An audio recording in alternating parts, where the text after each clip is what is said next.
Dear students, आज हम लोग बात करेंगे क्लासिफिकेशंस ऑफ प्रोडक्ट और हम लोग बात करेंगे कि what are the different basis, different way on which we can classify a product. तो यहाँ पे हम लोग देख सकते हैं कि what are the basis on which we can classify a product. तो जो फर्स्ट बेसिस है वो है बेस्ड ऑन यूज, है ना। फर्स्ट है वो based on use and second one based on durability and based on tangibility. Based on use कहने का मतलब है कि वो प्रोडक्ट का यूज इस्तेमाल कौन कर रहा है, या तो एंड यूजर जो एंड कंज्यूमर है वो डायरेक्टली उस प्रोडक्ट को यूज कर रहे हैं, या कोई industry as a raw material उसको यूज कर रहा है और उस रॉ मटेरियल से कोई फिनिश्ड गुड्स बना करके, है ना, एंड यूजर को वो सेल कर रहा है।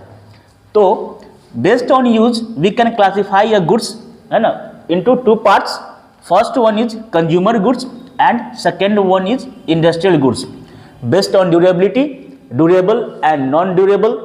Based on tangibility, tangible and intangible. Tangibility का मतलब होता है which can be seen or touched, है ना, which can be seen or touched. कोई भी फिजिकल प्रोडक्ट जिसको हम लोग देख सकते हो, छू सकते हो, है ना, उसको हम लोग गुड्स के कैटेगरी में, प्रोडक्ट के कैटेगरी में रखते हैं। कोई भी पेन है, कॉपी है, पेपर है, क्लॉथ्स है, फुटवियर है, these are the tangible things जिसको हम देख सकते हो, छू सकते हो। प्रोडक्ट को परचेज करने के पहले उसको हम ट्राई कर सकते हो, है ना। These are the tangible nature of the product and we classify it into a tangible product. And intangible which can not be seen और टच, जिसको हम देख और छू नहीं सकते हैं, जैसे लीगल सर्विसेज, है ना।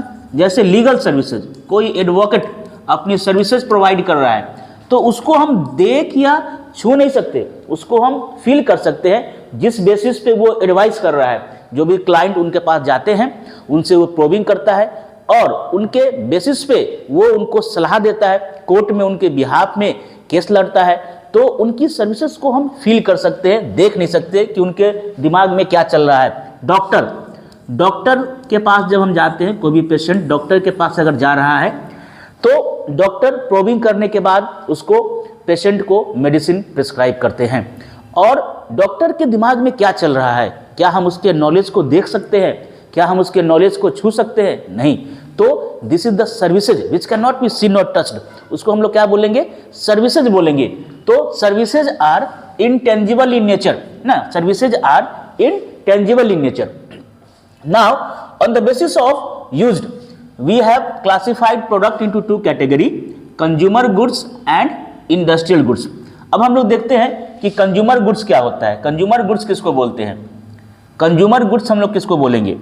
कंज्यूमर गुड्स वैसा गुड्स जिसको एंड यूजर डायरेक्टली परचेज करता हो और वो अपने पर्सनल यूज के लिए परचेज करता हो। कंज्यूमर गुड्स को हम लोग तीन पार्ट में डिवाइड करते हैं। First one is convenience goods, shopping goods and speciality goods. Convenience goods नाम से ही स्पष्ट है। कन्वीनियंट वैसा प्रोडक्ट जो कन्वीनियंटली अवेलेबल है, हर जगह अवेलेबल है, हर जगह एवरी नूक एंड कॉर्नर पे अवेलेबल है। जैसे कोई भी हम लोग FM, these are convenient goods, हर जगह एफएमसीजी प्रोडक्ट हर जगह अवेलेबल है। कहीं भी आप घर से बाहर निकलेंगे, सपोज कि आपको एक बिस्किट का पैकेट खरीदना हो, तो बिस्किट का पैकेट खरीदने के लिए आपको बहुत दूर जाने की आवश्यकता नहीं होगी। आप कहीं भी होंगे बाहर में, कोई भी जनरल स्टोर, किराना स्टोर अवेलेबल जरूर होगा, आप वहां से इजी वे में परचेज कर सकते हैं। एक तो ये बात है। दूसरी बात यह है कि कन्वीनियंस गुड्स वैसा गुड्स होता है जिसकी परचेजिंग फ्रीक्वेंसी बहुत ज्यादा होती है, उसको हम बार बार परचेज करते हैं, बहुत ही एक रेगुलर इंटरवल के बाद उसको हम परचेज करते हैं। जैसे टूथपेस्ट आप एक ट्यूब खरीद करके लाते हैं मार्केट से, तो वो हार्डली 10 दिन 15 दिन चलता है, फिर उसको हम नया टूथपेस्ट का ट्यूब खरीद के हम लोग लाते हैं।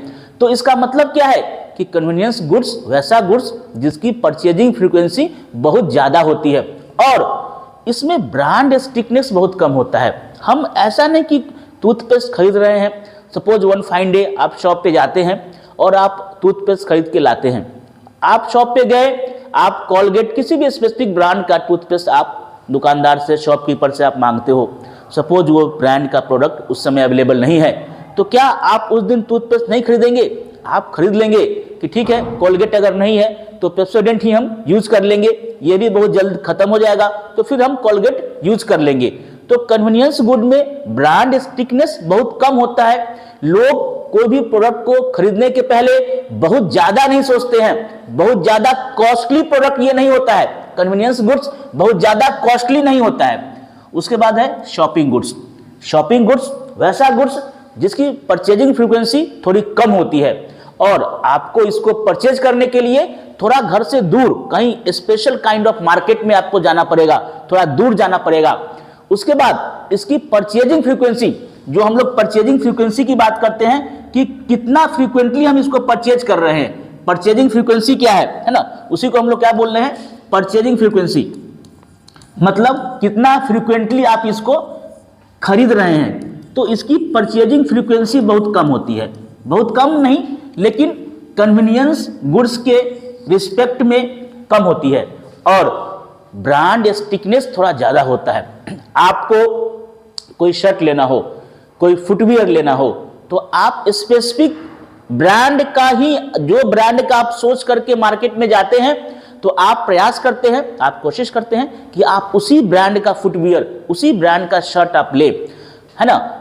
अगर उस समय अवेलेबल नहीं है तो आप 1-2 दिन वेट करना चाहते हैं कि ठीक है जब आ जाएगा तब परचेज करेंगे, क्योंकि इसकी परचेजिंग फ्रीक्वेंसी क्या है, परचेजिंग फ्रीक्वेंसी इसकी कम है, परचेजिंग फ्रीक्वेंसी कम है। लेकिन कन्वीनियंस गुड्स में हम लोगों ने क्या देखा था, इसकी परचेजिंग फ्रीक्वेंसी हाई होती है, इसको हम लोग रेगुलर बेसिस पे खरीदते रहते हैं, बार बार खरीदते रहते हैं। लेकिन एक बार आप फुटवियर खरीद लिए हैं तो आप वो साल 2 साल आप उसको यूज करेंगे। शॉपिंग गुड्स, आई बात समझ में। उसके बाद है स्पेशलिटी गुड्स। स्पेशलिटी गुड्स नाम से ही स्पष्ट है कि स्पेशल काइंड ऑफ प्रोडक्ट है, स्पेशलिटी गुड्स है। ऑटोमोबाइल्स है, गोल्ड है, ज्वेलरी है, कोई भी इलेक्ट्रॉनिक आइटम है, टीवी है, फ्रिज है, जो कि बहुत ही स्पेशल काइंड ऑफ प्रोडक्ट होता है। और इसमें ब्रांड के बारे में हम बहुत सोचते हैं। हमारा जो है ब्रांड स्टिकनेस, जिस ब्रांड का हम प्रोडक्ट लेना चाहते हैं तो ब्रांड के बारे में हम लोग काफी सोचते हैं कि जिस ब्रांड का हम लोग ले, जिस ब्रांड का हम सोच चुके हैं उसी ब्रांड का प्रोडक्ट परचेज करेंगे। सोचने के पहले काफी कुछ सोचते हैं। सपोज आप कोई फ्लैट खरीदना चाहते हो, कोई जमीन लैंड खरीदना चाहते हो, कोई ऑर्नामेंट्स बनवाना चाहते हो, गोल्ड खरीदना चाहते हो, तो आप काफी सोचेंगे, उसके बारे में विचार करेंगे कि ये गोल्ड सही है कि नहीं है, ये दुकान सही ऑथेंटिक है या नहीं, ये मिलावट का सामान तो नहीं बेचता है। अरे बात समझ में। तो आप काफी, आपका जो एनालिसिस होगा काफी होगा, है ना।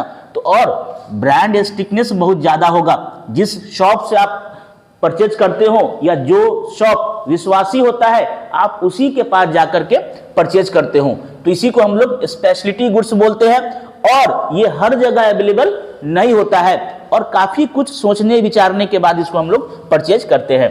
उसके बाद इंडस्ट्रियल गुड्स की हम लोग बात करें कि what is industrial goods.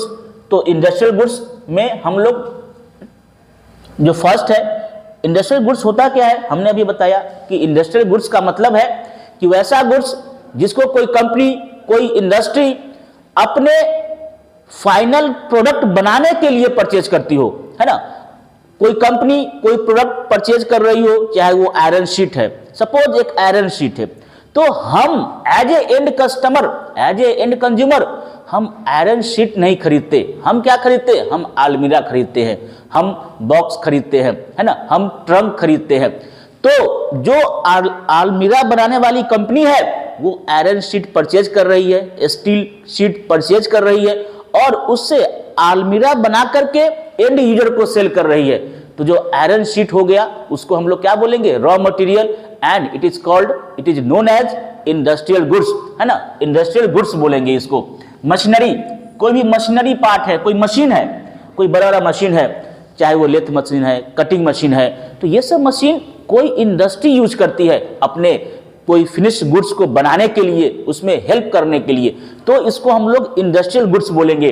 Components, कोई सपोज बाइक का पार्ट्स है, कोई कंपोनेंट्स है, कोई स्पेयर पार्ट्स है, तो उसको हम लोग यूज नहीं करते, हम लोग डायरेक्टली परचेज नहीं करते, हम जाके किसी भी रिपेयरिंग सेंटर से, सर्विस सेंटर से परचेज करते हैं। वहां पे जाते हैं, वहां पे जाने के बाद जो भी प्रॉब्लम उसमें होता है सर्विस सेंटर वाले उसको रिप्लेस करते हैं।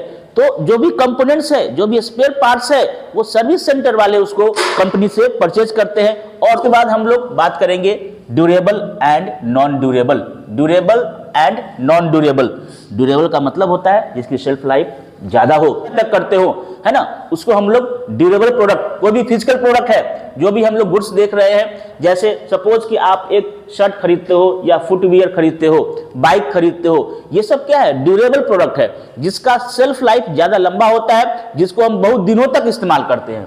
उसके बाद है non durable product. Non durable का मतलब होता है जिसका इस्तेमाल, जिसका यूज हम ज्यादा लंबे समय तक नहीं करते हो। सपोज आप एक बिस्किट का पैकेट लेकर के आते हो, कोई मिल्क प्रोडक्ट है, डेयरी प्रोडक्ट है, ये इसकी शेल्फ लाइफ बहुत कम होती है ना, 2 दिन 4 दिन में ये खराब हो जाता है। कोई भी पेरिशेबल गुड्स है, वेजिटेबल्स है, ये सब क्या है, नॉन ड्यूरेबल प्रोडक्ट है, जो बहुत ज़्यादा लंबे समय तक नहीं चलता हो, जिसको हम लोग बहुत थोड़े समय में ख़त्म, मतलब यूज करते हो और वो खत्म हो जाता हो, उसको हम लोग नॉन ड्यूरेबल प्रोडक्ट बोलेंगे।